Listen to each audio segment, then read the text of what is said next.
Olá pessoal, tudo bom? Estamos eu e aqui a professora Ivna Gomes, mais Olá. conhecida como Ivna Maria, né? Para fazer o comentário da segunda fase do IME, que aconteceu hoje, no dia é hoje? 26 de outubro, no dia 26 de outubro, tem que lembrar o dia, né, cara? Pelo amor de Deus. A gente teve uma prova, muita conta, assim, em termos de conteúdo, a prova não me pareceu tão difícil, não é uma prova simples, pelo amor de Deus, não estou dizendo que a prova foi de graça, mas assim, não me pareceu uma prova que abordasse alguma questão, nossa, essa matéria ninguém consegue fazer. Não, todas as questões eram dentro do esperado, né? acessíveis, o problema é que alguns exigiam um cálculo um pouco mais diferenciado, né, Ivna? Sim. A gente teve questão de cálculo químico, de coligativas, né, que a gente sentiu falta, de radioatividade. O que mais? Teve cinética. A de ligação química foi mais uma questão teórica, né, construir um gráfico. Um pouquinho de eletroquímica, de eletrólise. Uma de equilíbrio com termodinâmica e aquela tradicional questão de isomeria. E o que é que a gente sentiu falta, Ivna? O que é que você achava que poderia ter aparecido e que você não encontrou nessa prova? Senti falta de... não caiu tanto equilíbrio químico, né? E nem eletroquímica. A parte de pilhas. Mas a pilha no IME, realmente, o IME não gosta muito dessa parte de pilhas, né? Ele é mais afeito aos cálculos com eletrólise, né? Reação orgânica, a gente não viu muito, né? Apareceu na questão 3, reação orgânica, que foi uma rota sintética. Eu não tinha visto essa reação orgânica. Vamos lá, questão por questão, pessoal. Vamos botando na tela aqui. É só clicar, Lucas? Vai botando aqui na tela a questão de número 1, que é uma de cálculo químico, né? Aqui. Era só para você... Ele falava que fazia como se fosse uma retrotitulação do HCl, que foi usado para neutralizar o carbonato de cálcio. Aí sobra HCl, ele neutralizava com NaOH, né? Aí nem usou alíquota, né? Não usou alíquota. A alíquota é um terror, né? Realmente só a retrotitulação, só o conceito lá de titular o excesso. Aí pedia as reações e depois o cálculo estequiométrico. Do percentual de pureza, né? Isso. Então é tranquila mesmo. Sim. Vamos para a questãozinha de número 2. Aí na 2 foi aquela de... Propriedades coligativas misturado com polímero, né? Ele dava uma certa massa de um polímero, que era o poliestireno, que a gente viu várias vezes a estrutura. Mas aí o cara tinha que saber realmente a estrutura do poliestireno, né? Isso. Que é o polímero formado a partir do vinilbenzeno. E aí ele dava a pressão osmótica dessa solução. A partir da pressão osmótica, pode descer um pouquinho, você calculava a molaridade das cadeias poliméricas, encontrava qual era a massa molar da cadeia polimérica e conseguia calcular o número de monômeros, né, o número de meros, na verdade, que se repetiam nessa cadeia. E aí, para isso, precisava saber a estrutura para ver qual era a massa molar de cada unidade de repetição. Perfeito. Maria bota quente. Olha aí. Vamos lá. Na terceira questão, que é aquela da síntese, né? Da rota sintética, ele pediu para você sintetizar o crotonaldeído a partir do carbeto de cálcio. E aí você tinha que lembrar, misturar um pouquinho ali reações inorgânicas com orgânicas, né? Nessa primeira reação, a reação do carbeto, que entra mais na inorgânica, e a partir daí reações mais simples da orgânica, né? Uma hidratação de alcino. A condensaçãozinha aldólica aqui, condensação aldólica um pouquinho mais chata. E aí você tinha que ver que condensava e depois desidratava para formar esse aldeído alfa-beta insaturado. Mas é normal a condensação aldólica seguida da desidratação. Da desidratação, né? Sim. Agora, o que pode ter pegado assim mais foi a questão da condensação aldólica, né? Que não é uma reação... É falada, bastante falada. Mas às vezes o pessoal tem um pouco de dificuldade de entender como é que vai ficar o esqueleto do produto. Mas é uma reação muito, muito comentada também. Muito importante. Beleza, então. Assim, então, o cara que soubesse a condensação aldólica, ele já caminharia bem, né? O problema dessa questão, assim, é porque... Mas na primeira fase, foi do IME ou foi do ITA que caiu uma condensação aldólica? Não lembro. Que era até um anel... Não, ali era uma Diosalda, não era não? Era uma Diosalda. Era uma Diosalda, foi da primeira fase do IME. Eu já ia perguntar de Canizaro também, mas... Não, foi do IME. Só que, assim, o mais difícil é você lembrar da reação, né? Porque uma coisa é você ver reagentes e ter que dar o produto. Outra coisa é você ter que pensar no reagente e pensar no produto até chegar no que ele quer. Então foi um pouquinho mais complicado, mas acho que os meninos tiraram de letra, né? Aula com o mestre Sérgio Matos, que adora condensação aldólica, sempre comenta. Então, condensação aldólica e canizaram, né? Também. A cara dele. A quarta não tá aqui ainda, mas a gente comenta aqui com vocês, porque foi conta pra caramba, viu? Na quarta, sim. Conta pra caramba. O cara tinha uma solução de sulfato de sódio, 10 a menos 3 mol por litro, e ele tinha o isótopo enxofre 35, com um tempo de meia-vida de 88 dias, tira uma alíquota de 10 mililitros e ele dá a contagem, né, que seria a atividade do material, de 4 vezes 10 a quarta contagens por minuto, num detector de radiação. Aí depois ele mistura com chumbo para precipitar o sulfato e pede qual o número de contagens que ele vai ter numa alíquota de 10 mililitros que ele retire. Então a ideia, pessoal, na verdade é uma questão meio que de KPS, né?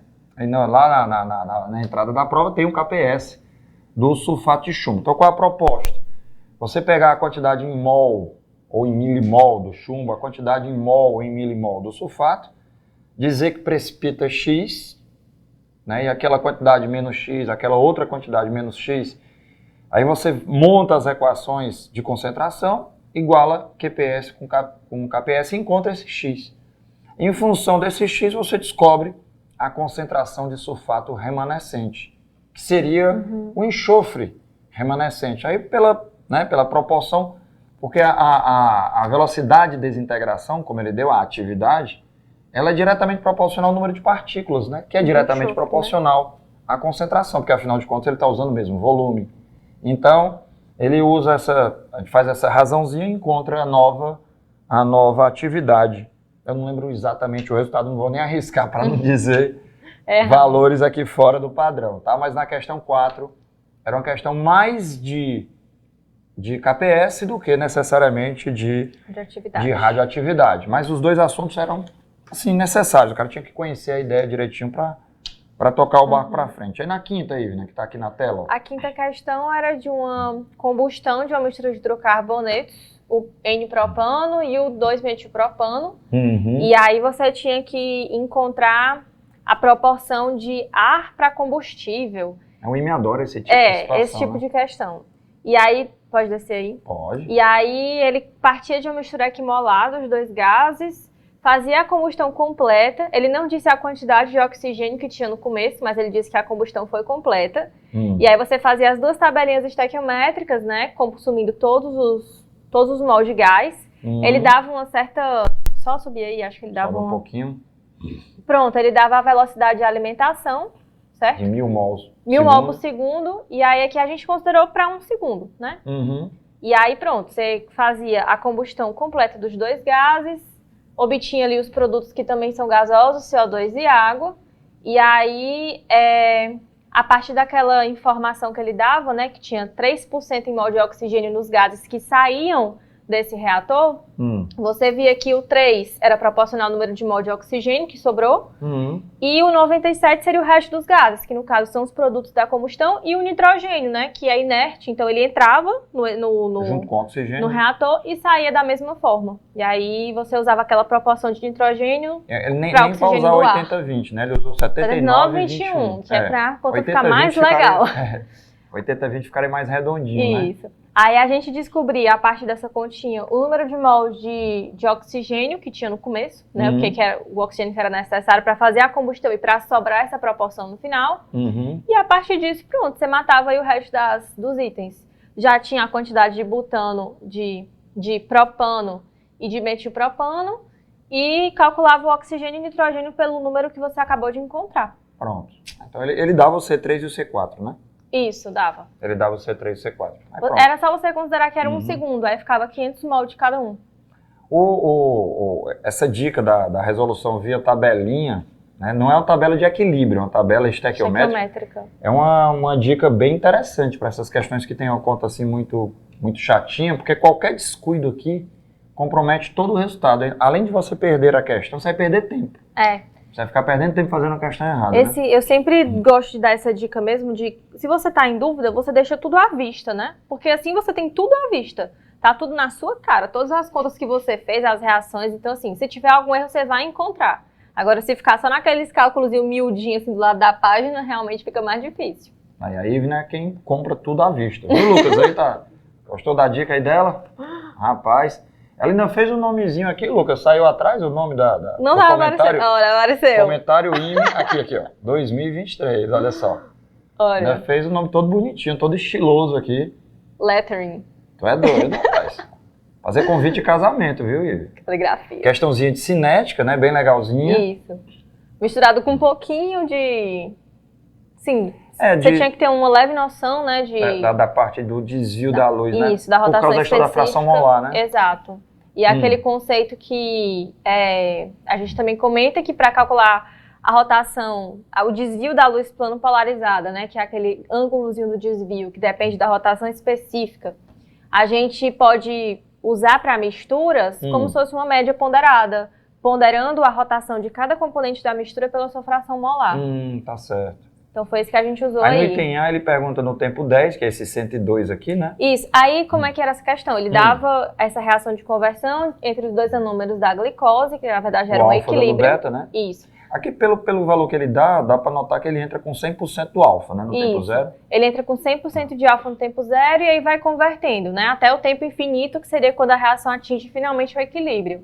Aí esse 100% de alfa é fração molar 1. Isso. Você começa com fração molar 1, tempo zero, e depois vai consumindo alfa para formar beta. E aí, a cada instante de tempo, você usa a mesma equação para calcular o desvio total da mistura, que é essa primeira que aparece aí. Então, eu tenho um menos x e o outro x, né? Isso, aí você usa a rotação, esse 112, rotação específica do anômero alfa, vezes a fração molar dele, mais a rotação específica do beta, vezes a fração molar dele. Então, a cada instante, você calcula a rotação da mistura, né? A partir dessas frações molares. E aí é só você usar... Esse 102,67 dá certinho, né? 10%? Isso, dá 10%. 10% do B, né? Do beta 90% de conversão. E 90% do alfa. E aí, então, quer dizer que converteu 10%, né, do que tinha antes. Se sobrou 90%, né? Isso. Aí aqui fica... No item B, ele pedia... Vamos ver lá. Ele pedia para você calcular as constantes de velocidade. Aí, o ideal, né, pelos dados que eram fornecidos na prova... A gente testou 10 ou 100, né? Mas ficava umas contas meio chatas. A gente tentou fazer aquela equação de primeira ordem da cinética, né? Para encontrar as constantes, mas acabava que a prova não fornecia os dados suficientes. Era, exato. Faltava LN, né? Faltavam os LNs. Aí a gente usou o tempo no infinito para ser o tempo em que a reação atinge o equilíbrio. Calculamos quantos por cento de cada um dos componentes tinha, né, no equilíbrio. E assim descobrimos a constante de equilíbrio, que dava para relacionar com as constantes de velocidade, da reação direta e inversa, e ele tinha dado a soma das constantes. A gente descobre que é 60% de conversão no equilíbrio, né? Isso. Então, se é 60 ter o 40 mil, dá 1,5, né? Isso. Aí você encontrava, então, a razão entre as constantes de velocidade e tinha a soma. A partir disso, fazia um sisteminha, cada uma, né? Descobre cada uma. Aí depois as taxas, né? Isso, depois ele pedia um negócio chamado taxa específica, né? Que seria como se fosse a velocidade da reação direta menos a da reação inversa, né? A velocidade ali líquida da reação. O saldo, né? O saldo, exatamente. E aí você usava as constantes de cada uma e a fração molar, né? De cada um dos componentes, do alfa e do beta. Naquele momento, com Naquele momento, né? Exatamente. Aqui você escolheu usar 100 minutos porque dava 50, né? Não, porque ele pediu em 100 minutos. Ah, ele pediu em 100 minutos? Ele pediu em 100 minutos e pediu no equilíbrio, que era no tempo infinito. Aí no equilíbrio vai dar o zero. Isso. Né? Então é aquela coisa, né? A velocidade da direta e da inversa, aquele gráficozinho clássico, né, do equilíbrio. A direta começa mais rápida, a inversa começa mais devagar e as duas vão se aproximando, né, até se igualarem no equilíbrio. O meu gesto aqui ficou maravilhoso, demais, mas acho que deu para entender. A aula não é de química, é de mímica. Ai, Jesus. Vamos lá, pessoal. Essa foi a meia dúzia. Agora isso é trabalhoso, viu? O cara chegar nessa... Demais. É mesmo. Vamos lá. A 7 não entrou. A 7 estava quase pronta quando a gente saiu de lá, cara. Nossa. A 7 o que era? Vamos ver aqui. Era aquela do gráfico, né? Do gráfico da anarmonicidade, né? Que era um gráfico da ligação química, e comparar o gráfico da ligação química com o gráfico da força intermolecular. molecular, né? O gráfico entre energia versus distância. Então a ideia é que a ligação química ela seja mais energética, então aquele fosso de energia que o gráfico faz é mais profundo, né? profundo. Estabiliza mais, né? Exatamente. E o ponto de mínimo, ele está a uma distância menor que o ponto de mínimo da força intermolecular, porque a distância também é mais curta, né? Se a interação é mais forte, a distância também seria mais curta para outra situação. Então ele conseguiria fazer o gráfico, porque no mesmo eixo, né, conjunto eixo, ele tem que montar os dois gráficos. Aí ele tem que se preocupar com a posição do ponto de mínimo e com a distância que ele vai ter no eixo X. Isso. Ele pergunta o fator, né, que tem a ver com a atração, né, entre os elétrons e as cargas nucleares, que na verdade é a interação da própria ligação, né? E a oitava é a que está na tela, né, Ive, né? Isso. Deixa-me ver aqui a oitava. A oitava era aquela de eletrólise. Tá. Eletrólise do sulfato cúprico. E que produzia cobre metálico e oxigênio. Só lembrar daquela filinha, né, de prioridade de descarga dos cátions e dos ânions. Exato. A reação ainda dá ácido nítrico aqui na solução. Dava H+, e o NO3- e o nitrato né? do cobre. Aí no item B... Ele perguntou aqui, envolvendo o fluxo de elétrons. Aí eu não sabia se ele queria que escrevesse com os elétrons ou se era para dizer o sentido do fluxo de elétrons. Aí por via das dúvidas eu botei os dois, né? Tá aqui os elétrons nas semi-reações e tá aqui o fluxo de elétrons. Só para deixar bem claro, né? Mas aí eu fiquei, rapaz, o que esse homem quer? A carga que circula tranquilinha também, o tempo estava em segundos. Lei de Faraday. Eu tinha deixado em segundos, a Ivna que ajeitou para minutos. E essa do hidrogênio aqui, não entendi o que ele quis fazer, que ele borbulhou o hidrogênio que saiu de uma. Quis polemizar. Polemizou total, borbulhou o hidrogênio, né? O hidrogênio sai, o gás, aí sai borbulhando na solução. Só que aqui em cima ele já diz que o hidrogênio, cadê? Tem solubilidade desprezível em água. Então, e mesmo se tiver solubilidade, o hidrogênio não faz nada em água, né? Só fica hidrogênio. Só fica... Pode dissolver à vontade. Né? Não muda então, o pH. Se a solução inicial era 0,1 molar, o pOH era 1 e o pH era 13. Então, no final, vai continuar 13. Aí não tem o que fazer. Então, aqui não tem nem o que dizer mais não, né? Foi. Bora para a nona. Na nona, termodinâmica bem legalzinha. As contas, assim, a gente confere de calculadora, né? A gente faz ali e tal, confere de calculadora, confere se tem um dado na capa da prova. A gente confere também se tem um dado na capa da prova, para poder o aluno sair do LN. Mas assim, eu imagino o sufoco para quem estava na munheca, viu? Nossa Senhora. A expressão da constante de equilíbrio, tranquilo, nada demais, né? Só tomar cuidado de não colocar líquido puro, não colocar sólido e tal. O valor da constante Kp, né, usando o ΔG padrão, menos RTLN. O ΔH, indicando se ela é endoeso, só que o ΔH já tinha sido calculado aqui em cima, menos 132. E aí tem que ter cuidado para não errar essa continha também. Né? Aí que é o problema, né? E a constante em outra temperatura. Aí ele deu a equação de Van't Hoff, né? Ele deu a equação de Van't Hoff. É uma constante, né? Agora eles estão dando essas equações. Essas equações mais complicadas. Eles podiam fazer como fazem as provas de Olimpíada, né? Que soltam umas páginas iniciais só de formulários, né? Pra você ir procurar, né? Pelo menos. O ITA também deu a equação de Arrhenius. Não, mas que dê, não me incomoda não. Mas, assim, que não dê na própria questão, né? Dê lá no formulário, o cara vai lá. Porque aqui vira uma substituição. A gente tinha errado um sinalzinho, ajeitei, e aí agora tá perfeito o resultado. Se a gente de calculadora fica com esse monte de erro, né? Imagino como deve ser difícil na hora da prova. É verdade. Eu também penava nisso aí. Mas isso aí é bom porque ele é democrático, né? Todo mundo comete erro. Todo mundo é igual. Todo mundo é igual. Vamos lá, e a 10ª questão tradicionalíssima, maravilhosa, que consagrou a professora Ivna Maria. Que é aquela questão clássica de dizer qual é o tipo de isomeria que existe entre as moléculas, né? Lembrando que o que eu sempre digo para os meninos, que ele não dá a opção de isomeria conformacional. Então, assim, mesmo que tenha isômeros conformacionais no item, Você não coloca isso porque ele não pede no enunciado, né? Então, todo isômero conformacional você diz que é representações diferentes do mesmo composto. Esse primeiro aqui é o quê? Primeiro é a mesma coisa. Pode deixar em cima. Primeiro é a mesma coisa. Tu lembra, Dani? Acha. É uma molécula aquiral, né? Então, se é uma molécula aquiral, você consegue ver... Tá vendo que é como se a primeira fosse o espelho da outra? A imagem. Então, só que as imagens são superponíveis. Se uma coisa é aquiral, a imagem no espelho dela é ela mesma. Sim, tá ótimo. Não é a orelha esquerda e a orelha direita, né? Não, a orelha é quiral. Aí no item B, era a solução melhor é você tentar encontrar qual era a posição que esses cloros estavam, aqui né? É um 3, né? Isso, aí é um 3. E aqui é um 4. E aí é um 4. Então, isômeros constitucionais de posição, né? Perfeito. Item C, são isômeros conformacionais, certo? Você tem uma cadeira e tem um barco. Perfeito. E na primeira molécula, você consegue ver que tem um cloro para baixo e um bromo para cima. E na segunda, os dois halogênios estão para cima. Então, a isomeria geométrica, isomeria cis-trans. Certo. No item D, o mais fácil era você fazer o RS desse carbono quiral. Então, eu sempre também dei a dica para os meninos, olha, se aparecer uma questão que tem carbono quiral, tá difícil de você enxergar só olhando para a molécula o que é, que tipo de isomeria que é, faça o RS porque fica muito mais objetivo. Aí, nesse caso, o que é que saiu? Não lembro. Mas deu um R e o outro S. Então, um R e outro S. Então tem que ser enantiômero, né? Se a molécula só tem um carbono quiral.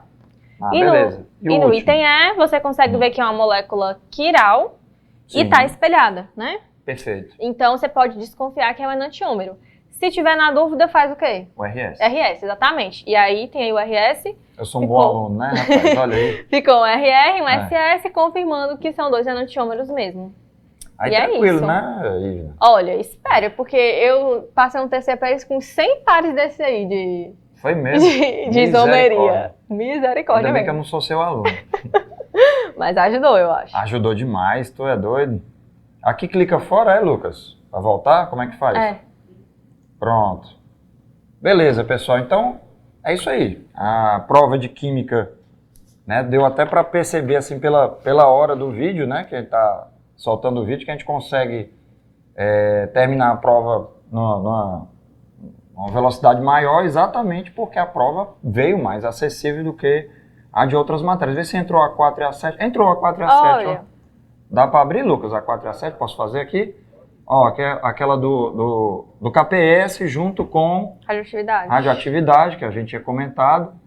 A reaçãozinha de precipitação, o xizinho que precipita, aí tem que dividir pelo volume para fazer as concentrações, ó.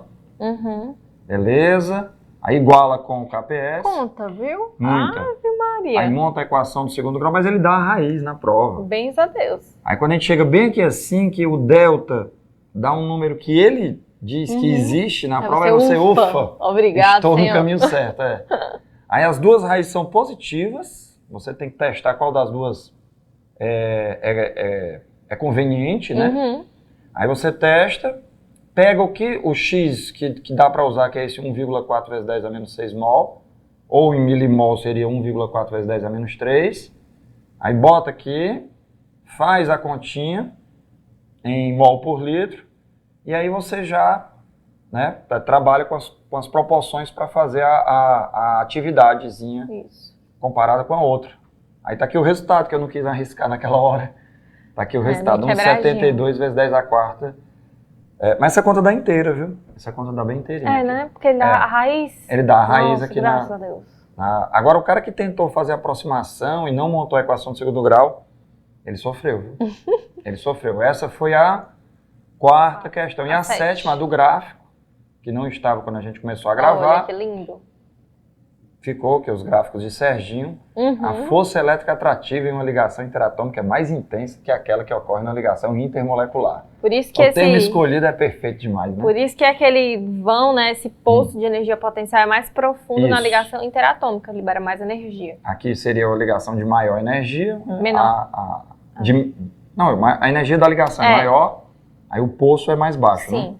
E aqui seria a intermolecular. E aí esse ponto, ele está mais à direita do que o outro ponto, né? Um pouquinho mais distante, né? Exato. O fosso de uma está um pouco mais à esquerda que o fosso da outra. Que dá a noção de comprimento de de ligação, né? Então pronto, acho que é isso mesmo.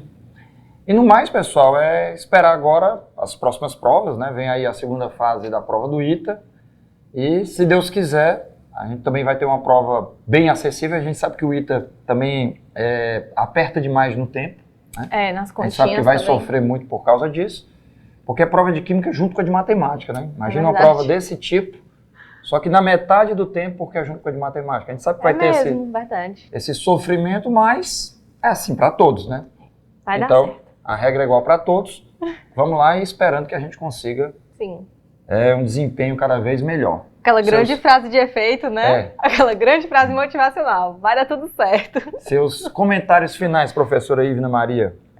Assim, como as outras provas que a gente teve esse ano, acho que é aquela prova que o aluno que se preparou bem se sente contemplado, né? Ele chega assim na prova e pensa, nossa, ufa, tá um pouquinho difícil, mas tá dentro do que eu estudei, eu me preparei direitinho para isso, posso até vacilar em algumas contas, errar algumas coisas, mas, assim, o conteúdo acho que foi muito bem trabalhado, o pessoal viu bastante, então eu espero que vocês tenham tido boas surpresas, né? Realmente essa prova não teve nenhuma questão daquelas, meu Deus, eu não sei mexer, né? O cara saberia mexer em todas. Sim. Pode até ter travado, porque se você fizer uma conta errada no começo, no final você não vai ter saída. Sim. Então pode ter travado alguma outra situação, mas assim, no final das contas eu acho que o desempenho vai ser bem relevante dessa rapaziada. E vamos esperar agora os resultados finais, né? Isso, estamos aqui torcendo. Um abraço, pessoal. Até a próxima. Tchau, gente. Até mais.